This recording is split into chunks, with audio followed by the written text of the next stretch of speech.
Black కనిపిస్తుంది.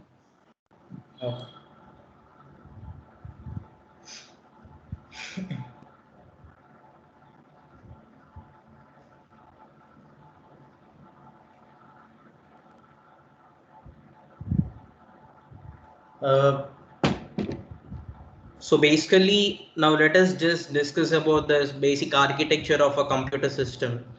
So basically, this modern computer system consists of one or more CPUs, a number of device controllers through a common bus that provides access to the shared memory. So basically, this statement means like now at present days we are just getting some advanced computers like supercomputers, those all things, right? So though they contain many number of CPUs, more than one CPUs. So basically, the need of the supercomputers is to just we can just share the work in between ourselves, right?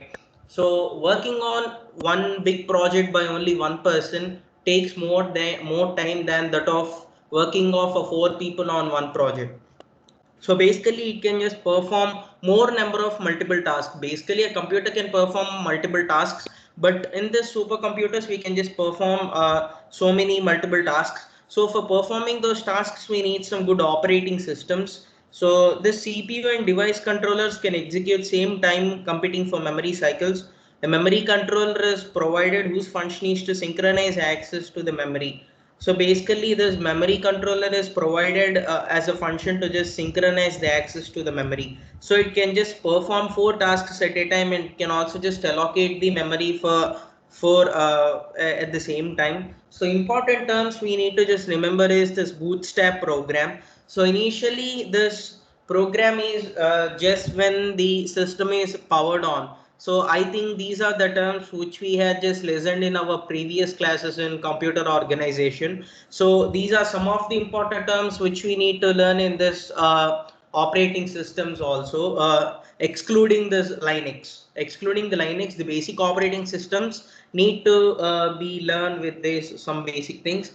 So basically bootstrap program is the initial program that runs when this computer is powered up, and it should know how to load an OS. So bootstrap program is the thing which when the laptop is just powered on, and then interrupt is nothing but usually the computer performs some operations. So basically interrupt is a type of a signal which is sent in the middle of that process for a hardware or a software. So basically this interrupt is sending a signal to CPU through system bus to just stop the process which was ongoing and tell that CPU to perform an emergency task with this interrupt signal. So interrupts are used for this purpose. And then system call is nothing but the software also triggers some interrupts. So the interrupts which were triggered by this software is known as a system call or monitor call. So when CPU is interrupted, it just stops doing and transfers the execution to a fixed location. So the interrupt service routine consists of the starting address of the interrupt is located. So passing an interrupt is not a very easy thing. So basically passing an interrupt should pass a service routine along with that interrupt signal. So the service routine will consist of the information like data or the address where the interrupt situation is just present in that memory. So the interrupt service routine is just the data or the starting address of the interrupt where it is located, and the CPU resumes after the process is completed. So after the process is completed, the control will be back towards its CPU. So again, it will just perform its normal task. And then the storage structure of a normal CPU is just like registers, cache, main memory, and electronic disk, magnetic disk, optical disk, magnetic tapes. So these are volatile and these are non-volatile. So basically registers are the input which we are giving, and the cache will just save its addresses, and the main memory will just take it into its CPU, and then it will just go into an electric disk or magnetic disk or optical disk, and finally it will just get into this magnetic tapes. So basically this is a storage structure of a CPU. So the first three things, that is registers, cache memory, and the main memory, are the expensive, but they are very fast and they are volatile. They will just lose the content if the power is removed.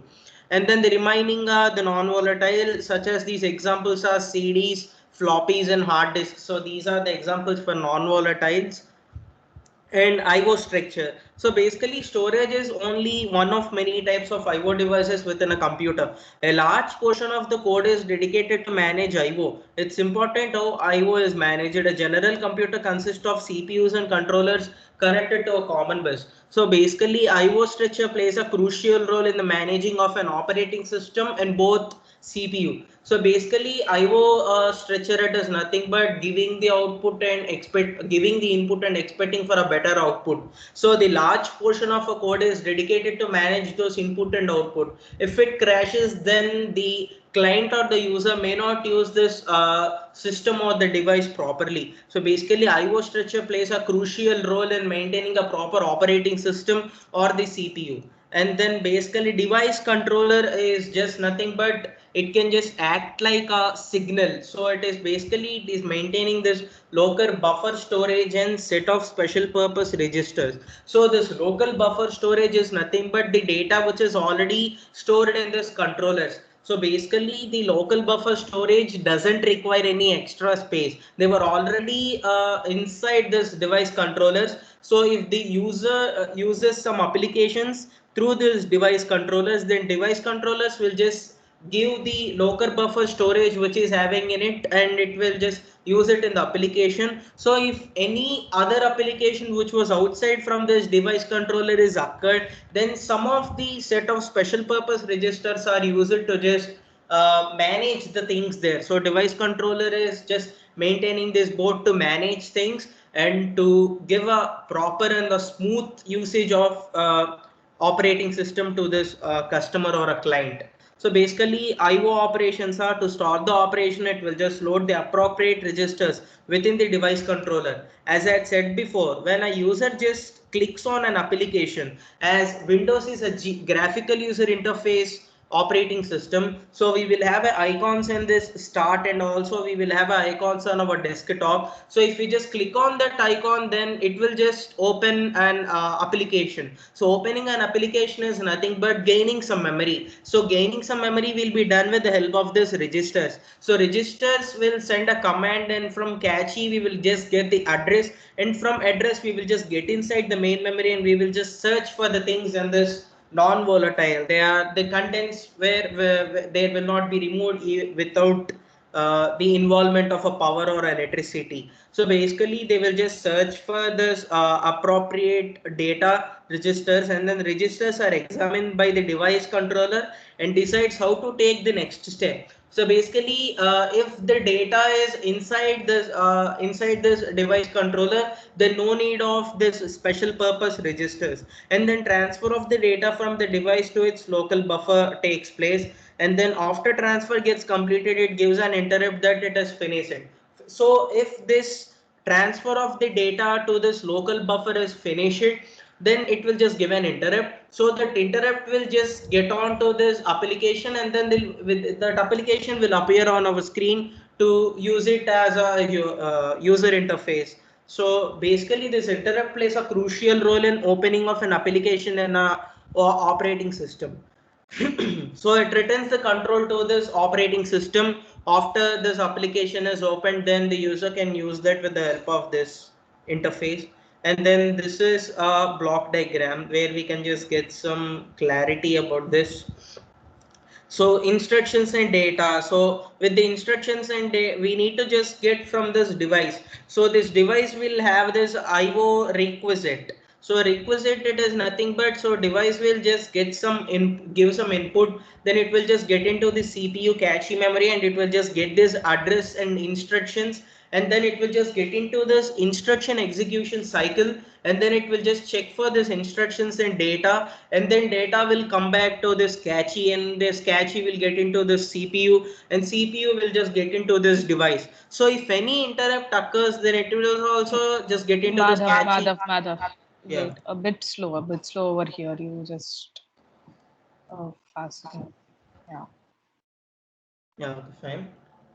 So basically this interrupt also will just get from the device into this cache memory, and then cache memory will just get into this instructions and data. So nowadays we can just see like direct memory access. So iOS, which is an Apple based operating system, will work on this direct memory access. So direct memory access is nothing but it will just save the distance. So there will not be this all things. So directly it will just get the data from the input output from the device, and it will just directly get into this memory, and then completes its works through this direct memory access. But it is a little bit expensive than that of this normal Windows and Linux operating system. So to transfer the bulk memory we use this direct memory access. So if we need to just run an application, then we need to just follow this thing. And if we need to just only transfer the data from the device to memory and from memory to device, we can just use this direct memory access. So in this, only one interrupt is required for a block to just transfer the device memory device data into this memory, and from memory data to device. So direct memory access plays a crucial role in the transfer of the bulk memory. And then while coming to computer system architecture, so we have three types of computer systems architectures. They are single processor systems, multiprocessor systems, and clustered systems. So basically single processor system is nothing but our calculators, our washing machines, and our ovens, and those all basic commodities which we will use in our normal days is a single processor system. And then multiprocessor system is nothing but our normal laptops and our mobile phones, which work on this operating systems like a Windows, iOS, and Android, and Linux, and all these things. And then clustered system is nothing but it's a supercomputer. So basically it is a combination of CPUs is known as a clustered systems. So we can just call it as a combination of CPUs, and multiprocessor is combination of processes, and single processor system is nothing but it is just a normal single processor user interface. It will just perform only one task which is predefined. It doesn't perform any special tasks. So basically single processor system. So it will have a one CPU capable of a general purpose instructions set including from the user. Other special purpose processes are used to present which perform specific tasks. And then multi-processor system. So it is a parallel systems or tightly coupled systems, has two or more processors in close communication, sharing bus, clock, memory, and devices. So these work on a single problem parallelly. So this is a multi-processor system. So increase in this performance and increase in reliability. So reliability is nothing but speed. So type of multiprocessor system is nothing but, so it is a combination of CPUs.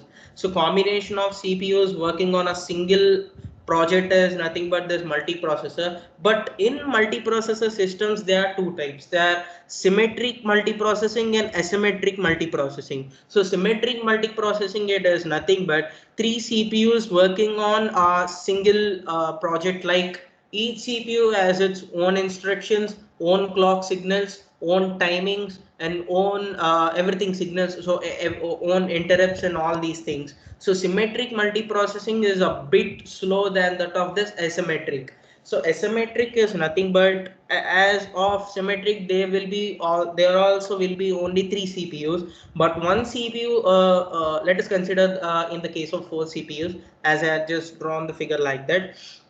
So four CPUs, if four CPUs are there in this multiprocessing asymmetric system, so one CPU acts as a master, and then three CPUs acts as a slave. So master will just have one clock signal, and then one interrupts, and then it will have the same for this three slaves. So master will just divide the work into this three things, and it will just give its output from this master CPU. So asymmetric is a bit fast than that of this symmetric multiprocessing.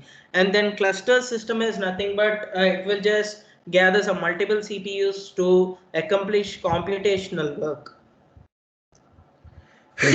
So they are composed of two or more individual systems are coupled together and provides high availability. So these also consist of asymmetric or symmetric, as I said before, three individual systems working on a project, and then one system as a master and three systems as slaves. So these are asymmetric and symmetric.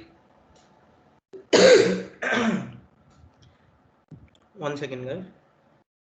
And we can also just see this multi-programming.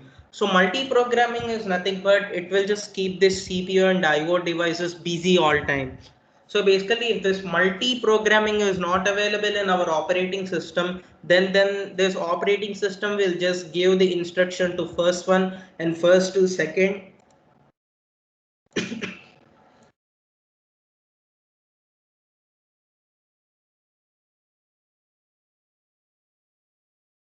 First to second, and then second to third, and third to fourth. And with the help of this multi-programming, this will work on this parallelly. So four systems will work on the same time. And then time sharing is nothing but it will just perform these activities with a particular signals. So within 10 seconds, it will just break from one system to another system, and it will just work with a direct communication between the user and the system. So this is what I had prepared today on the basic operating systems, what should be included in a basic operating system for a smooth usage of